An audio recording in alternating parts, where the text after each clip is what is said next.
Good morning to all of you. My name is Shashank Chaturvedi. I am a CS professional student. Today we are going to discuss about chapter number 6 Corporate Policies and Disclosure हमारी GRMC book का। तो बिना किसी delay के और बिना किसी इधर उधर की बातें करे हुए हम चालू करते हैं। ठीक है। सबसे पहले अपन इसमें देखेंगे कॉर्पोरेट पॉलिसीज़ क्या होती है, उसका मीनिंग समझेंगे, उसकी इम्पोर्टेंस समझेंगे। तो आगे बढ़ते हैं। Corporate policy is a formal declaration of the guiding principle by which an organisation will function. Corporate policies वो फॉर्मल डिक्लेरेशन होते हैं गाइडिंग प्रिंसिपल्स के जिनकी मदद से ऑर्गेनाइजेशन फंक्शन करती है। ठीक है, एक बार फिर से समझते हैं कॉर्पोरेट पॉलिसीज़ क्या होती है। तो एक एक चीज़ें पढ़ेंगे, आराम से पढ़ेंगे, कोई दिक्कत नहीं है। Corporate policy is a formal declaration of the guiding principle by which an organisation will function. Corporate policy वो फॉर्मल डिक्लेरेशन होते हैं, ठीक है, जो कि एक तरीके से किसी ऑर्गेनाइजेशन को फंक्शन करने में मदद करते हैं। इनको अपन गाइडिंग प्रिंसिपल्स भी कह सकते हैं। It is usually developed by it's board of directors और सीनियर मैनेजमेंट पॉलिसी कमेटी। ठीक है, इन्हें जो कॉर्पोरेट पॉलिसीज़ होती है उन्हें यूजुअली कौन बनाता है भैया? बोर्ड ऑफ डायरेक्टर्स या जो भी सीनियर मैनेजमेंट होता है या सीनियर मैनेजर्स जो होते हैं पॉलिसी कमेटी के, वो लोग। ठीक है। The management of a company typically involves 3 tyre of documentation. किसी भी कंपनी का जो मैनेजमेंट होता है उसमें 3 टायर ऑफ डॉक्यूमेंटेशन होता है। ठीक है, जो कि उसके ऑपरेशनल इश्यूज़ को एड्रेस करता है। सबसे पहला इसमें आता है MOA, यानी कि memorandum of association. Memorandum of association जो है वो किसी एंटिटी को सबसे पहली बार बनाते हैं जब, तब सबसे पहली बार मेमोरेंडम ऑफ एसोसिएशन आता है, यूज़ होता है, उसका काम यही होता है। सबको पता है, हम सब ने कंपनीज एक्ट में पढ़ा है कि मेमोरेंडम ऑफ एसोसिएशन क्या होता है। मेमोरेंडम ऑफ एसोसिएशन कंपनी का एक तरीके से कॉन्स्टिट्यूशन होता है। ठीक है, कंपनी पूरी की पूरी मेमोरेंडम ऑफ एसोसिएशन के ही इर्द गिर्द बनी हुई होती है। दूसरी जो डॉक्यूमेंटेशन आता है वो आता है आर्टिकल ऑफ एसोसिएशन। अब आर्टिकल ऑफ एसोसिएशन क्या होता है? तो आर्टिकल ऑफ एसोसिएशन कुछ सेट ऑफ रूल्स होते हैं, ठीक है, कुछ गाइडलाइंस होती है जो कि भैया कंपनी बनाती है। आर्टिकल ऑफ एसोसिएशन जो रहता है वो एक स्ट्रक्चरल डेफिनेशन प्रोवाइड करता है इंटरप्राइज को। किसी भी इंटरप्राइज के लिए केवल मेमोरेंडम ऑफ एसोसिएशन होना ज़रूरी नहीं होता है, आर्टिकल ऑफ एसोसिएशन होना भी उतना ही ज़रूरी होता है। और जितने भी बड़ी बड़ी कंपनीज होती है, जितने भी बड़ी बड़ी कॉर्पोरेट्स होती है, उन सब में एक MOA होता है और एक AOA होता है, जिसे हम कहते हैं आर्टिकल ऑफ एसोसिएशन। और फिर तीसरे नंबर पे आता है policies and procedure delineate more specific processes for day to day operations. ठीक है, और तीसरा आता है पॉलिसीज़ और वो प्रोसीजर्स जो कि डे टू डे ऑपरेशन में कॉर्पोरेट को हेल्प करती है। ठीक है, आगे बढ़ते हैं और पढ़ते हैं। Policies are an essential component of every organisation. किसी भी ऑर्गेनाइजेशन के लिए उसकी पॉलिसीज़ बहुत ही इम्पॉर्टेंट, बहुत बेहद इम्पॉर्टेंट कंपोनेंट होता है। ठीक है, क्योंकि जो पॉलिसीज़ होती है वही एक तरीके से जितने भी इम्पॉर्टेंट इश्यूज़ है उन सबको एड्रेस करती है। Utilising policies during decision making ensure that the management is consistent in its decision. Policies का यूज़ करके डिसीजन मेकिंग में मैनेजमेंट ये पक्का करता है, ये तय करता है कि भैया वो उसके डिसीजंस वो ले रहा है कंसिस्टेंटली ले रहा है। These policies must be effectively communicated among share holder. जितने भी शेयर होल्डर्स होते हैं, जितने भी कंपनी के स्टेक होल्डर्स होते हैं, उन सबको कंपनी के पॉलिसीज़ के बारे में पता होना चाहिए। ये एक मस्त चीज़ होती है। The company should provide easy access to policies and also publicly disclose। Company को ना केवल स्टेक होल्डर्स को पॉलिसीज़ के बारे में बताना होता है, बल्कि पब्लिकली भी डिस्क्लोज़ करना पड़ता है कि कंपनी की ये पॉलिसीज़ है। जैसे कि अगर कोई कंपनी है वो इन्वायरमेंटल, जैसे कि कोई केमिकल कंपनी है, ठीक है, तो उसकी केमिकल डिग्रेडेशन को लेके क्या पॉलिसीज़ है कि वो कैसे केमिकल्स को इन्वायरमेंट में ना फैलाएगी या कैसे वो जो भी वेस्ट होगा उसे डिस्पोज ऑफ करेगी, उसकी पॉलिसीज़ उसे पब्लिकली डिस्क्लोज करना पड़ती है। ठीक है, these policies serve as important forms of internal control. ये जो पॉलिसीज़ होती है ये एक बहुत ही इम्पोर्टेंट फॉर्म होता है इंटरनल कंट्रोल का। It minimise cost and help in building a learning culture. ठीक है, ये जो पॉलिसीज़ होती है वो कॉस्ट कम करने में हेल्प करती है और इसके अलावा एक लर्निंग कल्चर को बढ़ावा देती है, एक ऐसा कल्चर जिसमें कि जितने भी मैनेजर्स है, एम्प्लॉयज़ है, वो कुछ ना कुछ सीखें।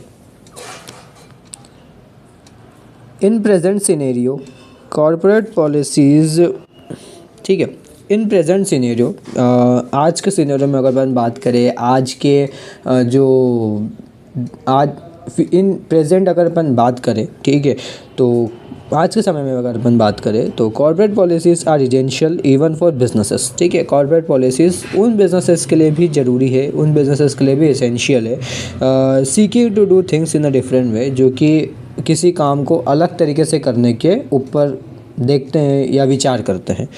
विदाउट प्रॉपर पॉलिसीज़, बिना प्रॉपर पॉलिसीज़ के, ठीक है, it is extremely tough for the businesses. ये बिजनेसेस के लिए बहुत मुश्किल हो जाता है कि कंटिन्यू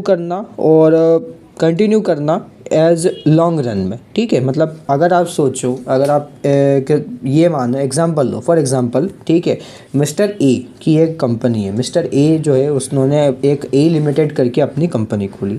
उन्होंने कंपनी खोली, लेकिन उन्होंने कंपनी में कोई भी पॉलिसीज़ नहीं बनाई, मतलब कंपनी की कोई पॉलिसी है ही नहीं। कंपनी को बस उन्होंने बना दिया और काम करने लग गए। ठीक है, हुआ क्या, आगे चल के मिस्टर ए की कंपनी बंद हो गई बहुत जल्दी, क्योंकि कोई सेट ऑफ रूल्स नहीं थे, कोई सेट ऑफ पॉलिसीज़ नहीं थी।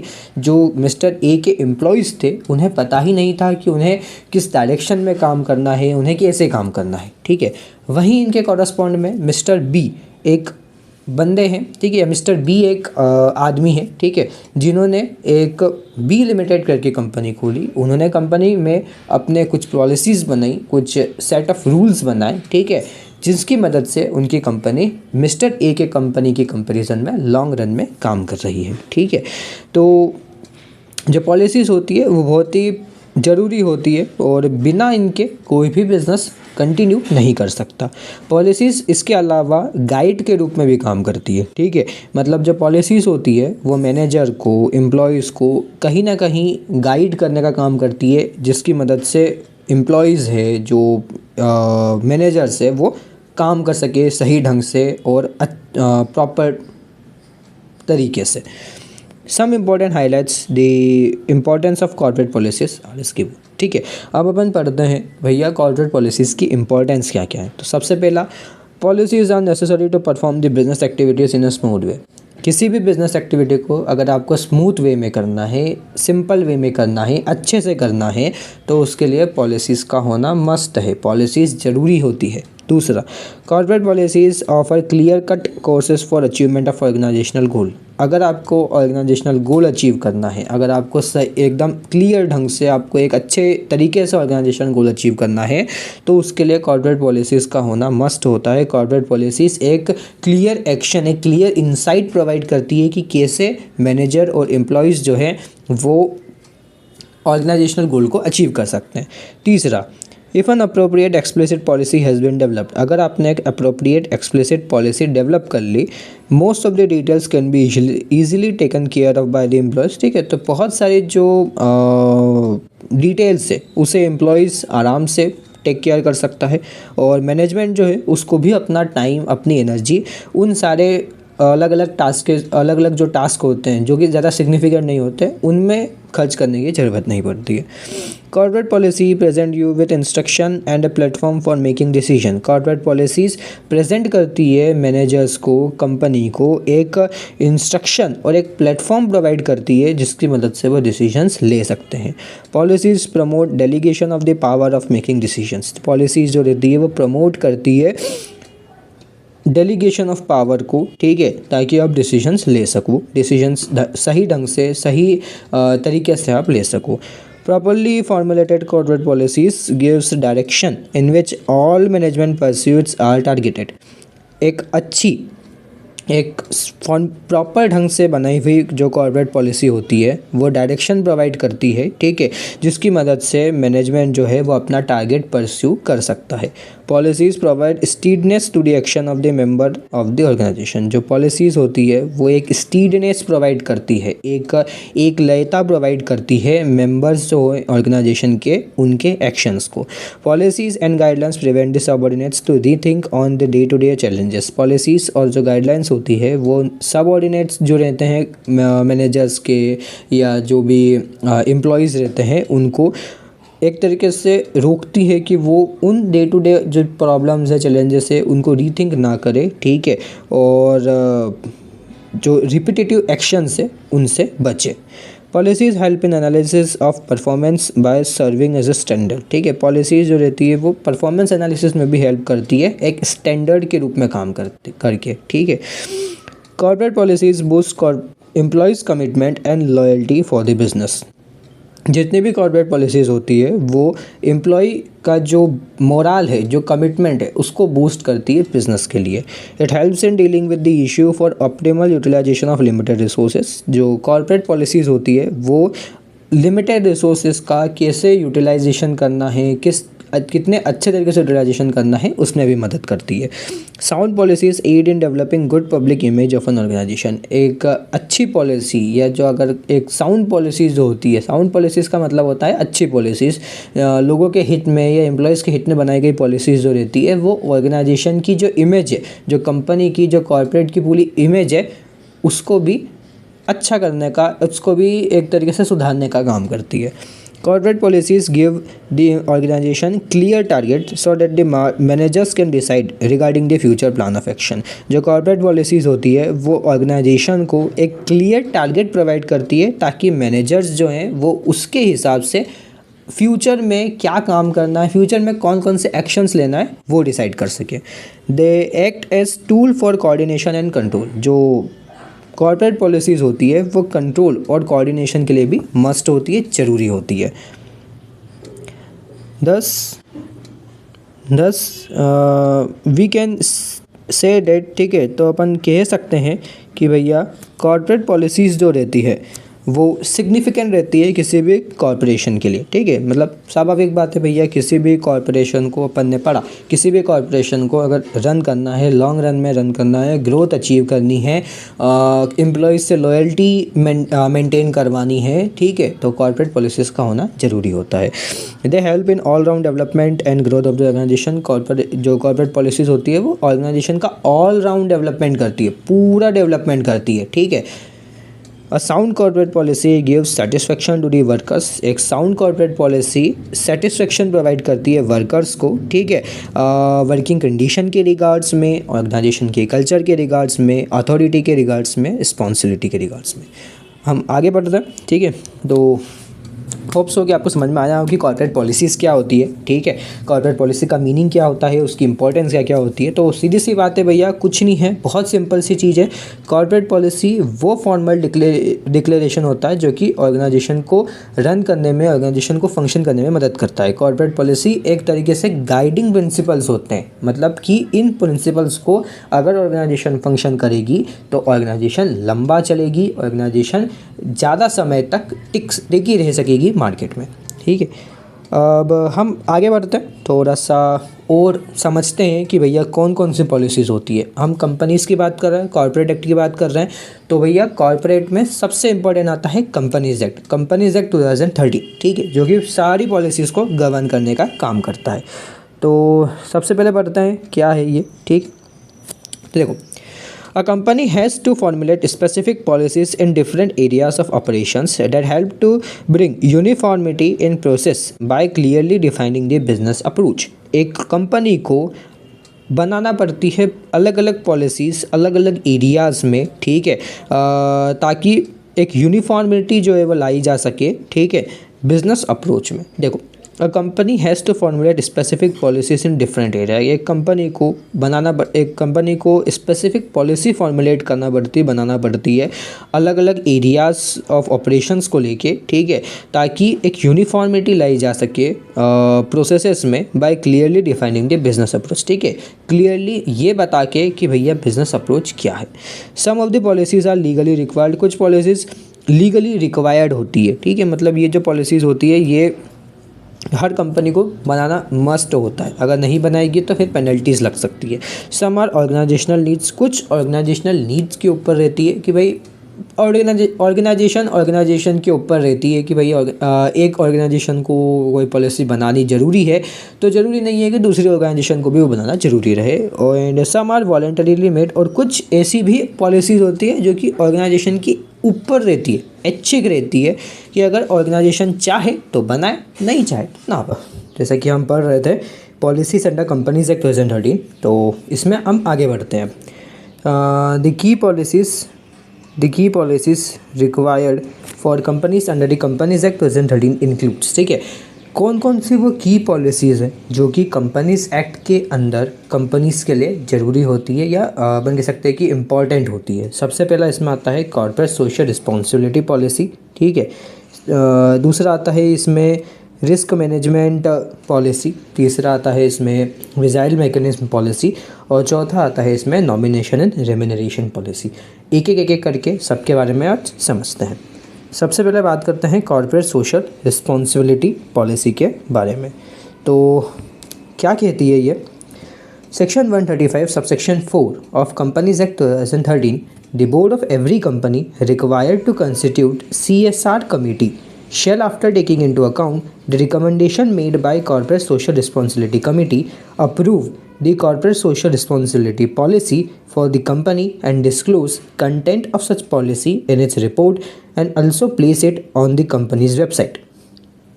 जैसे कि सबसे पहले अपन पढ़ते हैं कॉर्पोरेट सोशल रिस्पॉन्सिबिलिटी पॉलिसी के बारे में। सेक्शन 135 सबसेक्शन 4 कंपनीज एक्ट 2013 का कहता है बोर्ड ऑफ एवरी कंपनी, हर कंपनी का जो बोर्ड होता है required to constitute CSR committee, उन्हें CSR कमेटी बनाना जरूरी होता है। Shall after taking into account the recommendation made by corporate social responsibility committee, ठीक है, और उनको वो सारे रिकमेंडेशंस को भी देखना है जो कि भैया कॉर्पोरेट सोशल रिस्पॉन्सिबिलिटी कमेटीज़ ने प्रोवाइड करे हैं, दिए हैं। Approve the corporate social responsibility policy for the company, ठीक है, और अप्रूव करना है वो CSR पॉलिसीज़, ठीक है, कंपनी के लिए। And disclose content of such policy in its report, और डिस्क्लोज करना है वो पॉलिसी अपनी रिपोर्ट में, और उस चीज़ को प्लेस भी करना है कंपनी की वेबसाइट पे। That the activities are as included in corporate social responsibility policy of the company are undertaken by the company. The CSR policy of the company shall inter alia include the following, ठीक है, जो CSR policy होती है company की, उसके अंदर क्या क्या चीज़ें होती है। सबसे पहली a list of CSR project or programs which a company plans to undertake, specifying modalities of execution of such project or programs and implementation schedule for the same, ठीक है। Second, monitoring process of such project or program।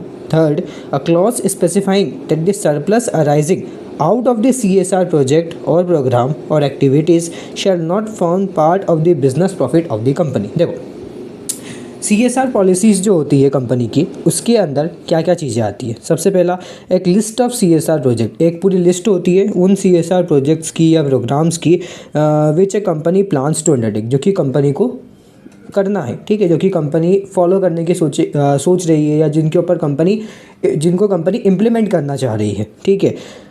दूसरा, monitoring process of such project, monitor करना वो सारे projects को, programmes को जो कि कंपनी जिस पे वर्क करना चाहती है। तीसरा, a clause specifying that the surplus arising out of the CSR project, ठीक है, जो CSR पॉलिसी होती है उसमें आपको एक स्पेसिफिक क्लॉज इंक्लूड करना है, ठीक है, कि जो भी सरप्लस CSR प्रोजेक्ट से अराइज हो रहा है या प्रोग्राम से अराइज हो रहा है, ठीक है, और activities shall not form of the business part, ठीक है, वो कहीं से भी बिजनेस प्रॉफिट का पार्ट नहीं होगा। मतलब कि CSR प्रोजेक्ट या प्रोग्राम या एक्टिविटी से जो भी प्रॉफिट अराइज हो रहा है या जो भी सरप्लस अराइज हो रहा है वो कहीं से भी बिजनेस प्रॉफिट का पार्ट नहीं बनेगा। Activities which may be included by companies in their corporate social responsibility policies are activities relating to। ठीक है, कौन कौन सी वो एक्टिविटीज़ होती है जिनको कि कंपनीज इंक्लूड करेगी अपनी कॉर्पोरेट सोशल रिस्पॉन्सिबिलिटी पॉलिसीज़ में। सबसे पहला इरेडिकेटिंग हंगर, ठीक है, हंगर मिटाना, पॉवर्टी मिटाना, माल न्यूट्रिशंस दूर करना, promoting health care including preventive health care and sanitisation including contribution to the Swachh Bharat Kosh setup by the central government for the promotion of sanitisation and making available safe drinking water. ठीक है, promote करना health care जिसमें including preventive health care और sanitisation including contribution to Swachh Bharat कोष। ठीक है, मतलब स्वच्छ भारत कोष जो सेंट्रल गवर्नमेंट ने एक सेटअप करा है उसमें अपनी तरफ से फंड प्रोवाइड करना। ठीक है, ताकि सैनिटाइजेशन और जो सेफ़ ड्रिंकिंग वाटर है वो गरीब लोगों को या जो पुअर लोग होते हैं उनको मिल सके।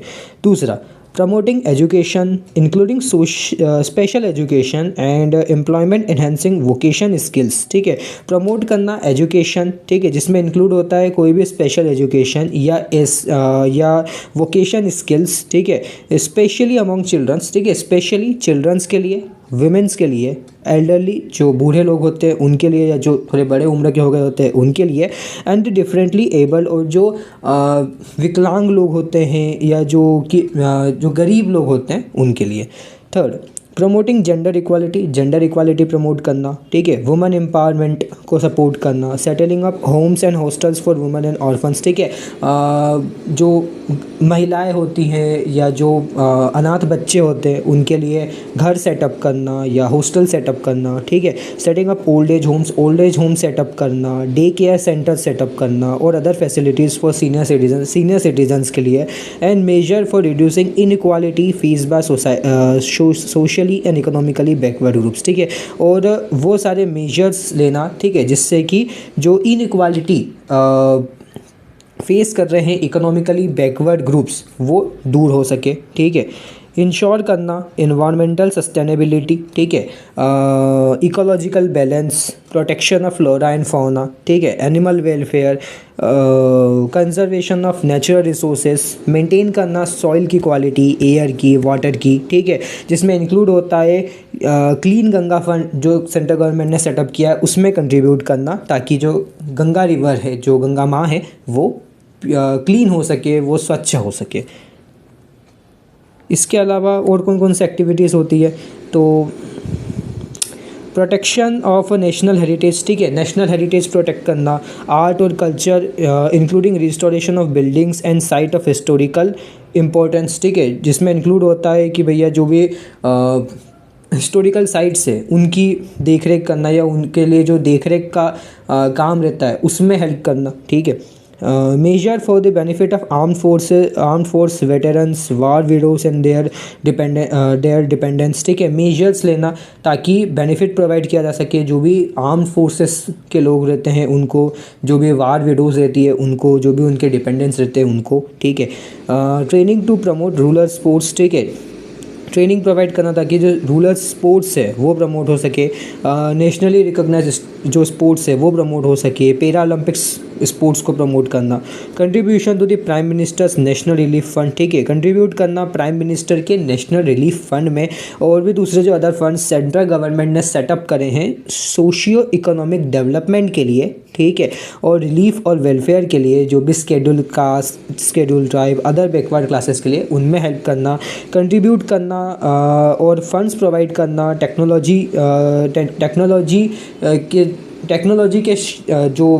टेक्नोलॉजी से बड़े जो क्षेत्र होते हैं या ऐसे एरियाज़ जहाँ पे टेक्नोलॉजी कम है या यहाँ पे टेक्नोलॉजी पहुँची नहीं है उन जगहों पे टेक्नोलॉजिकल एडवांसमेंट लेके आना। ठीक है, रूरल डेवलपमेंट प्रोजेक्ट्स और स्लम एरिया डेवलपमेंट, ये सारी जो चीज़ें हैं ये सारी की सारी एक आपकी CSR प्रोजेक्ट या जो CSR पॉलिसी है उसमें इंक्लूड होती है। दूसरा आता है risk management policy. Risk management policy क्या होती है तो इसके बारे में समझते हैं। Section 134 subsection 3 clause n of companies act 2013, ठीक है। कंपनीज एक्ट 2013 का सेक्शन 134 सबसेक्शन 3N जो है वो क्या कहता है, a statement indicating development and implementation of a risk management policy for the company including identification therein of element of risk, if any, which in the opinion of the board may threaten the existence of the company should be included in the report by its board of director, ठीक है। फिर से समझते हैं क्या कहना चाह रहा है। रिस्क मैनेजमेंट पॉलिसी भी कंपनीज एक्ट 2013 के 2013 के अंडर ही आती है, एक ऐसी पॉलिसी जो कि भैया कंपनीज को बनाना पड़ती है। तो सेक्शन 134 सब सेक्शन 3 ये कहता है कि a statement including development and implementation of a risk management policy, ठीक है।